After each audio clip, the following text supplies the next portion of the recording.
Group 2 notification రోస్టర్లో అనేక లోపాలు ఉన్నాయని చెప్పినా రాష్ట్ర ప్రభుత్వం పట్టించుకోకుండా ఏపీపీఎస్సీని బలిపశువును చేసి పరీక్షలు నిర్వహించిందని, ఈ నోటిఫికేషన్ ద్వారా మోసపోయిన నిరుద్యోగ యువతకు తాను అండగా ఉంటానని, నిర్వహించిన గ్రూప్ 2 పరీక్ష రద్దు కోరుతూ 2,000 మంది విద్యార్థులతో రిట్ పిటిషన్ వేయిస్తున్నామని ఉభయ గోదావరి జిల్లాల గ్రాడ్యుయేట్ ఎమ్మెల్సీ అభ్యర్థి జీవి సుందర్ పేర్కొన్నారు. కాకినాడలోని దంటు కళాక్షేత్రంలో గ్రూప్ 2 పరీక్షలో మోసపోయిన విద్యార్థులతో ఏర్పాటు చేసిన విద్యా సదస్సులో ఆయన పాల్గొని మాట్లాడారు.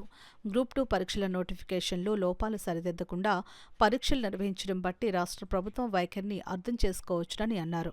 కోర్టు చెప్పింది, లేదంటే ఏపీఎస్సీ వాళ్ళు క్లియర్గా ఇది కోచింగ్ సెంటర్లో చేసిన తప్పు తప్పితే రాస్టర్లో ఏ విధమైన చేంజెస్ అవసరం లేదని చెప్పింది.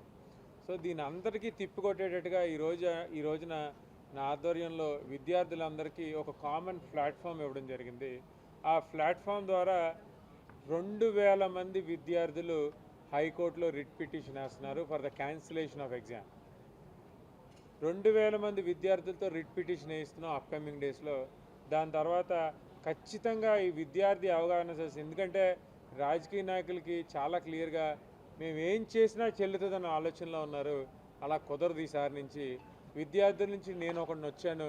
ఖచ్చితంగా విద్యార్థుల సమస్యల పట్ల ఎలక్షన్ ముందు పోరాడుతున్నాను, ఎలక్షన్ అయిన తర్వాత కూడా దీని మీద పోరాడతాను. ఈ రోజున కాకినాడలో పెట్టాం విద్యార్థి సదస్సు. రేపు నా 27న పోలింగ్ అయిపోయిన తర్వాత విజయవాడలో పెడతాం, వైజాగ్లో పెడతాం. తప్పకుండా ప్రభుత్వాలు ఎలక్షన్ నోటిఫికేషన్లు ఇచ్చినట్టు కరెక్ట్గా ఎలక్షన్ ముందు జాబ్ నోటిఫికేషన్లు ఇస్తున్నాయి. ఇంకా అటువంటి ఆటలు సాగవు.